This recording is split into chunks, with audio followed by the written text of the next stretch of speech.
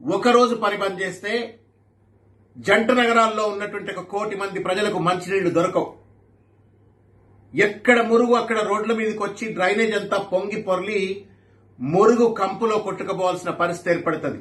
వాళ్ళ ప్రాణాలని ఫలంగా పెట్టి మనకు ఆరోగ్య భద్రత అందిస్తూ మంచినీళ్లు అందిస్తున్నటువంటి ఒక జలమండలి ఉద్యోగులందరికీ కూడా సరి అయిన సంక్షేమము కాపాడుకోవాల్సిన బాధ్యత మనందరిపైన ఉందనే విషయాన్ని గుర్తు చేస్తూ ఇవాళ కామ్గార్ యూనియన్ తరపు నుండి అధ్యక్షుడిగా జంట నగరాల్లో ఉన్నటువంటి శాసనసభ్యులు, పార్లమెంట్ సభ్యులు, లెజిస్లేటివ్ కౌన్సిల్ సభ్యులు వీళ్ళందరికీ కూడా స్పెసిఫిక్ కొన్ని డిమాండ్స్ తో ఈ రోజు ఒక బహిరంగ లేఖ రాయటం అవుతా ఉంది. అంగట్లో అన్ని ఉన్నాయి, అల్లు నోట్లో శనన్నట్లుగా ముఖ్యమంత్రి గారే సాక్షాత్తు ఈ బోర్డుకు చైర్మన్ గా ఉన్నారు. కానీ ఆ సంస్థలో పనిచేస్తున్నటువంటి ఉద్యోగులకు మాత్రం అనేక రకాలైన వివక్షకి వాళ్ళు ఎదుర్కొంటున్న పరిస్థితి చూస్తా ఉన్నాం. ప్రధానంగా ఇవాళ PRC బకాయిలు ప్రభుత్వ ఉద్యోగులకు ఇచ్చినట్లుగానే PRC బకాయిలు వెంటనే ఒకే దఫాలో చెల్లించాలా, విడతల వారీగా చెల్లించొద్దు అని చెప్పని డిమాండ్ చేస్తా ఉన్నాము. రెండవది 89లో 6,000 మంది ఉద్యోగులతో ఈ సంస్థ ఏర్పరిస్తే ఇవాళ ఆ రోజు 35 లక్షల కోసం జనాభా కోసం 6,000 మంది అంటే ఇవాళ 1 కోటి మంది జనాభా 3,000 మంది మాత్రమే పనిచేస్తా ఉన్నారు. 1680 ఉద్యోగాలు ఖాళీలు ఉన్నాయి. అవుట్ సోర్సింగ్ లో ఇవాళ ఇష్టం వచ్చినట్టు శ్రమదోపిడికి గురవుతా ఉన్నారు. కాబట్టి ఖాళీలన్నీ భర్తీ చేయాలా. తర్వాత అవుట్ సోర్సింగ్ కార్మికులు, HR, NMR కార్మికులు వీళ్ళందరి యొక్క సమస్యలు పరిష్కరించి వాళ్ళ సర్వీసెస్ రెగ్యులరైజ్ చేయాలని చెప్పని కూడా కోరుతా ఉన్నాము. తర్వాత ముఖ్యంగా హెల్త్ ఇన్సూరెన్స్ కి ఇవాళ కోట్ల రూపాయలు ఖర్చు పెట్టి ఇవాళ మెడికల్ ఇన్సూరెన్స్ అనేటువంటిది అమలు చేస్తా ఉన్నారు. కానీ ఆ మెడికల్